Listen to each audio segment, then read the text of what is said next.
Hello नमस्कार दोस्तों, win education में आपका स्वागत है। आज अपन चर्चा कर रहे हैं एलडीसी भर्ती से संबंधित जो अपना विज्ञान का चैप्टर है। उसमें अपना टॉपिक जो दिया हुआ है उत्प्रेरक, जैसा कि आपको थंबनेल में दिया हुआ है, इसमें दिया हुआ टॉपिक उत्प्रेरक। अब उत्प्रेरक उत्प्रेरक के बाद में ये जो टॉपिक आपको थंबनेल में लिखा हुआ है कि छुपा रुस्तम टॉपिक कैसे है, कि इसको बहुत ही कम रेयर चांस में देखा जाता है, तो इसीलिए इसको टॉपिक को छुपा रुस्तम बोला है।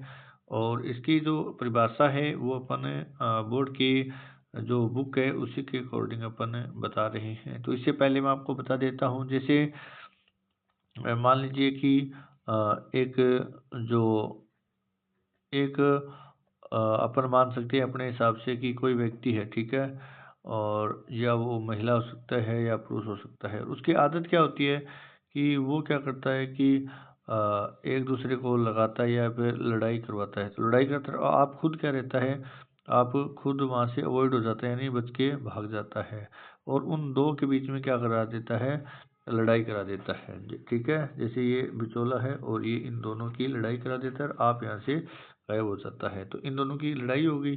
ठीक है, तो मतलब कि वे पदार्थ जो रासायनिक अभिक्रिया का वेग परिवर्तित कर देते हैं तथा स्वयं अपरिवर्तित रहते हैं, यानी अभिक्रिया के वेग को बढ़ा देते हैं और स्वयं क्या हो जाते हैं, अपरिवर्तित रहते हैं। स्वयं तो यहाँ से भाग जाते हैं, ठीक है, और इन अभिक्रिया के वेग को बढ़ा देते हैं, वेग में परिवर्तन कर देते हैं, उसे क्या कहते हैं, उत्प्रेरक कहते हैं।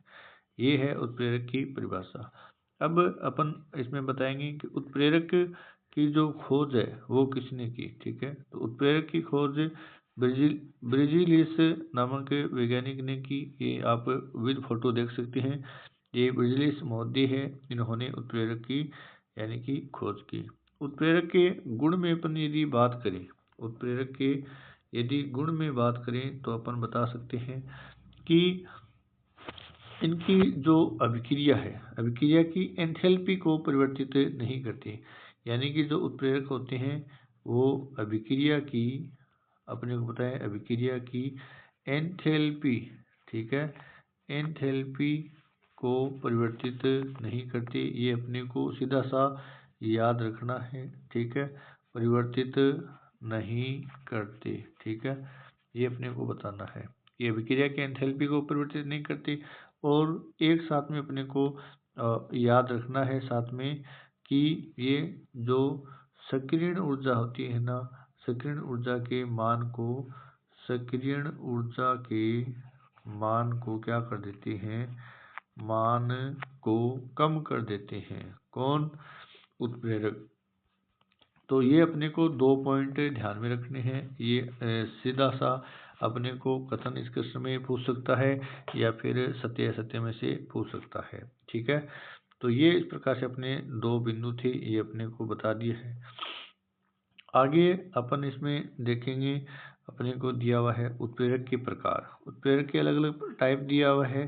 देखो, समांगी उत्प्रेरक, विषमांगी उत्प्रेरक और धनात्मक उत्प्रेरक, और आगे दिया हुआ है ऋणात्मक उत्प्रेरक, सवर्त उत्प्रेरक और जे उत्प्रेरक। ठीक है, तो सबसे पहले अपन चर्चा कर रहे हैं समांगी उत्प्रेरक के बारे में। ठीक है, तो उत्प्रेरकों में एक नंबर क्या है, समांगी उत्प्रेरक। तो समांगी उत्प्रेरक किसे कहेंगे, बताओ भाई। समांगी उत्प्रेरक का मतलब होगा कि अभिकारक, उत्पाद और उत्प्रेरक तीनों समान भौतिक अवस्था में हो। ठीक है, कैसे, अपन चर्चा कर लेते हैं समांगी में। ठीक है, तो समांगी जो होता है उसमें अपन चर्चा करते हैं, तो उसमें क्या होता है, जैसे मैं आपको एक एग्जांपल देख के बताऊं, तो यहाँ पे जैसे सल्फर डाइऑक्साइड है, ठीक है, और इसकी अभिक्रिया करवा रहे हैं ऑक्सीजन गैस के साथ में, और फिर यहाँ पे बनेगा क्या, सल्फर ट्राई ऑक्साइड। ठीक है, अब सल्फर ट्राई, ये अभिक्रिया वो संतुलित है क्या, पहले ये देख लो। ये अभिक्रिया संतुलित नहीं है, संतुलित करवाने के लिए मैं यहाँ पे 2 का गुणा कर देता हूँ और यहाँ पे 2 का गुणा करता हूँ। ठीक है, तो ऑक्सीजन के 6 हो गई, 2 दूनी 4 और 2 6, और सल्फर का हो गया। अब देखो, यहाँ पे जो उत्प्रेरक का जो कार्य कर रहा है, ठीक है, ये NO नाइट्रस ऑक्साइड इसे बोलते हैं, ये भी क्या है, गैस है। और इधर ये भी क्या है, गैस है, और इधर ये भी क्या है, गैस है। तो इनमें यानी कि अभिकारक और उत्पाद और जो उत्प्रेरक है, इन तीनों की जो भौतिक अवस्थाएं हैं वो क्या है, गैस है। तो भौतिक अवस्था समान हुई उसे क्या कहेंगे, समांगी उत्प्रेरक कहेंगे। ठीक है, ये अपने को पता चल गया। तो इसके बारे में अपन बता सकते हैं, ये होता है समांगी उत्प्रेरक। नेक्स्ट अपने को दिया हुआ है विषमांगी उत्प्रेरक। तो 2 नंबर अपन चर्चा करेंगे विषमांगी उत्प्रेरक के बारे में। ठीक है, तो नाम अपने को दिया हुआ है विषमांगी। तो विषमांगी में क्या होता है, अभिकारक और उत्प्रेरक होते हैं।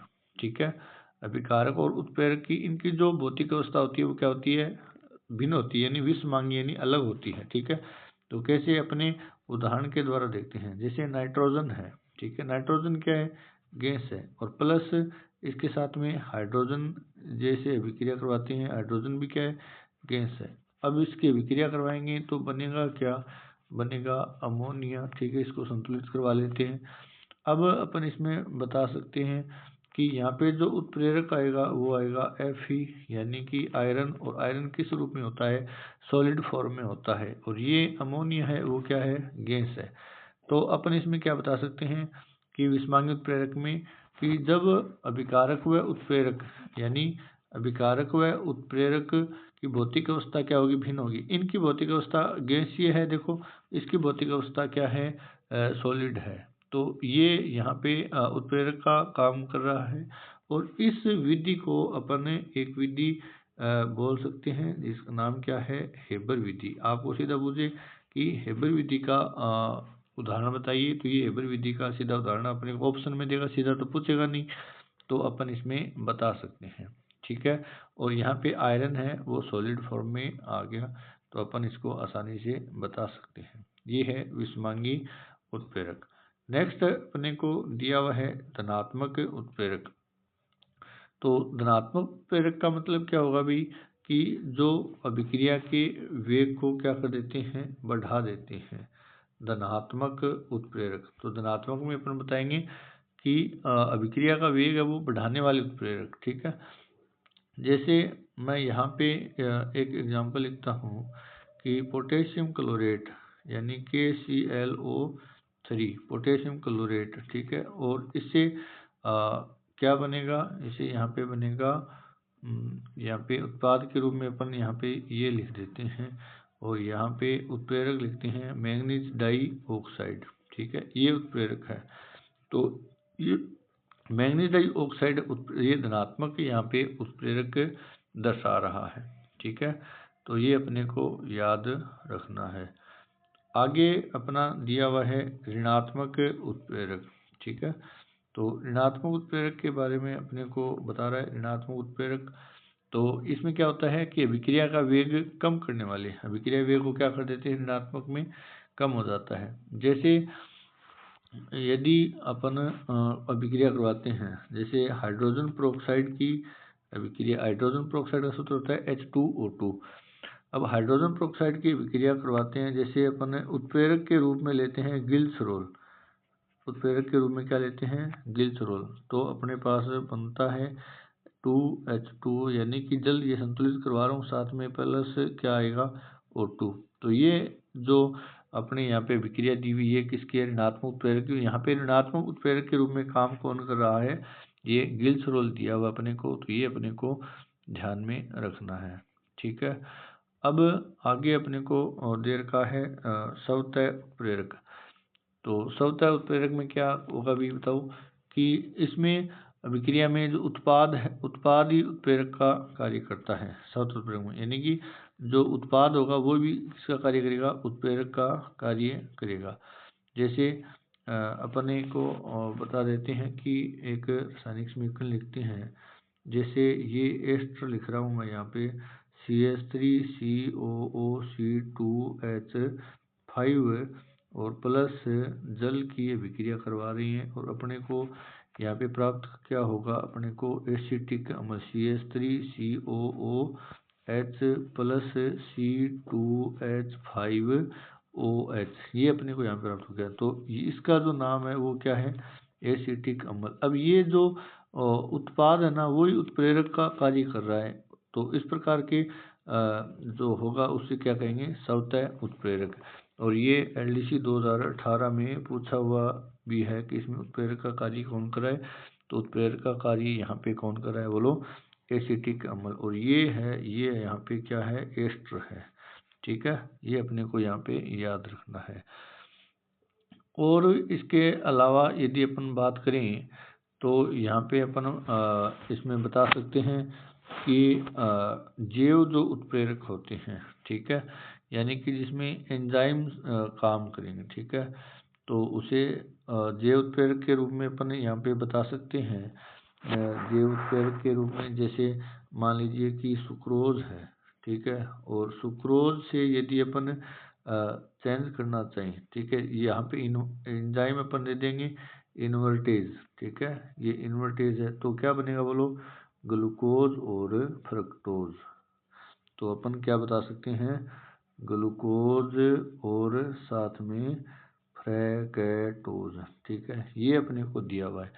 यदि अपने को यहाँ पे दे दे ग्लूकोज, ठीक है, और एंजाइम के रूप में अपने को दे दे जैसे मान लीजिए जाइमेज, ठीक है, तो यहाँ पे उत्पाद के रूप में क्या बनेगा, यहाँ पे बनेगा एथिल एल्कोहल, यानी कि मोस्ट रूप से याद रखना है एल्कोहल बनता है। तो अब ये अपने को LDC में पूछा हुआ प्रश्न है कि ग्लूकोज से एल्कोहल बनने में एंजाइम काम आता है, तो जाइमेज, ठीक है। और प्रोटीन से यदि अपने को पूछे, प्रोटीन से एमिनो अम्लों में, ठीक है, तो प्रोटीन से एमिनो अम्लों में अमास्य में यदि बनता है तो यहाँ पे काम आता है एंजाइम पेप्सिन, ठीक है। अब प्रोटीन को पेप्टोन में ट्रिप्सिन भी तोड़ता है, लेकिन यहाँ पे अमास्य में अपने को बताना है पेप्सिन यहाँ पे काम आएगा, ठीक है। और यदि अपने को साथ में ये पूछे कि स्टार्च को और माल्टोज में बदलने वाला एंजाइम, तो स्टार्च को माल्टोज में बदलता है यहाँ पे टाइलिन, ठीक है, टाइलिन एंजाइम स्टार्च को माल्टोज में बदलता है, ठीक है। ये अपने को इस प्रकार से याद करना है। साथ में अपने को ये भी याद करना है कि उत्प्रेरक, एक होता है उत्प्रेरक वर्धक और एक होता है उत्प्रेरक विष, ठीक है। तो मैं यहाँ पे लिख रहा हूँ, ये नाम है उत्प्रेरक, एक हमारा भी ये उत्प्रेरक वर्धक, ठीक है, और यहाँ पे लिख रहा हूँ मैं उत्प्रेरक, उत्प्रेरक विष, ठीक है। तो ये दोनों को अपने को याद में रखना है। जैसे मैं एक अभिक्रिया लिख रहा हूँ N2+3H2 यानी कि 2NH3, ये संतुलित करके ही लिख दिया है मैंने, ठीक है। अब इसमें यहाँ पे उत्प्रेरक के रूप में F ही दिया हुआ है, ठीक है, और यहाँ पे साथ में इसमें F ही के साथ में इसमें क्या दिया हुआ है, MOO, MO का मतलब है मोलिब्डेनम। तो यहाँ पे जो ये मोलिब्डेनम होता है ना, ये क्या करता है भाई, ये अभिक्रिया की क्रियाशीलता बढ़ाता है, यानी कि Fe की जो क्रियाशीलता है वो कौन बढ़ाता है, यहाँ पे ये मोलिब्डेनम उत्प्रेरक है, ये बढ़ाता है, ठीक है। ये अपने को इसमें ध्यान में रखना है और ये मोस्ट इम्पोर्टेंट हो जाता है अपने आप में, तो ये अपन बता सकते हैं, ठीक है। और यदि अपने को उत्प्रेरक विष के रूप में इसी में यदि अपने को करना हो तो अपन बता सकते हैं N2+H2 और यहाँ पे अपन लिख देंगे 2NH3 और यहाँ पे इसके लगा देंगे अपन 3। तो इसमें यदि अपने को F ही दे और साथ में अपने को दे तो ये है CO, ठीक है, इसके ब्रैकेट में CO। तो ये CO क्या है, उत्प्रेरक विष के रूप में है, ठीक है, यानी कि Fe की जो क्रियाशीलता जो कम कर रहा है वो कौन कर रहा है, यहाँ पे C और O, कार्बन मोनोऑक्साइड है, वो इसकी क्रियाशीलता को कम करता है, ठीक है। तो ये उत्प्रेरक विष हो गया और ये उत्प्रेरक यहाँ पे वर्धक हो गया। तो ये अपने को इसमें ध्यान में रखना है। आगे मैं 2-4 ये विधियाँ बता देता हूँ जो अपने लिए महत्वपूर्ण हो जाती है। विधियों में 1 नंबर यदि मैं आपको बताऊँ हेबर विधि, वो आपने पढ़ ली है, ठीक है। हेबर विधि में उत्पाद क्या बनता है, अमोनिया बनता है, और अपने को साथ में याद क्या रखना है, साथ में अपने को उत्प्रेरक याद रखना है, ठीक है। तो उत्प्रेरक इसमें कौन होता है भी, इसमें F ही उत्प्रेरक है। और मोलिब्डेनम यदि आ जाए तो वो उत्प्रेरक वर्धक का काम करता है। कार्बन मोनोऑक्साइड आ जाए वो उत्प्रेरक विष का काम करता है। एक विधि आती है जिसका नाम होता है संपर्क विधि। तो संपर्क विधि में जो उत्पाद बनता है वो तो क्या बनता है, सल्फ्यूरिक अम्ल जिसे हम लोग का राजा बोलते हैं। और उत्प्रेरक के रूप में यहाँ पे यदि मैं बात करूँ तो V2O5 यानी कि वेनेडियम पेंटा ऑक्साइड, ठीक है, ये अपने को यहाँ पे याद रखना है संपर्क विधि में। एक विधि और आती है ओस्टवाल्ड विधि, ठीक है। तो ओस्टवाल्ड विधि में क्या होता है कि यहाँ पे HNO3 यानी नाइट्रिक अम्ल है वो अपने को यहाँ पे उत्पाद के रूप में प्राप्त होता है। और यहाँ पे प्लेटिनम ये जो है ये इसकी जाली है वो उत्प्रेरक का कार्य करती है। तो ये इस प्रकार से 3 विधियाँ थी, ये अपने को बता दिया। और अपन ने जानकारी प्राप्त की कि ये उत्प्रेरक है वो कितने टाइप के हो रहे हैं, कितने टाइप के हैं। इसके बाद अपन ने ये भी जाना कि उत्प्रेरक में जो परिभाषा है खोज किसने की, बिजलीस ने। और ये अपना जो टॉपिक था आपको अच्छा लगे तो ज़रूर लाइक करें, सब्सक्राइब करें। आपको हो सकता है इसमें से एक क्वेश्चन ज़रूर LDC भर्ती में मिलेगा। तो बहुत बहुत धन्यवाद।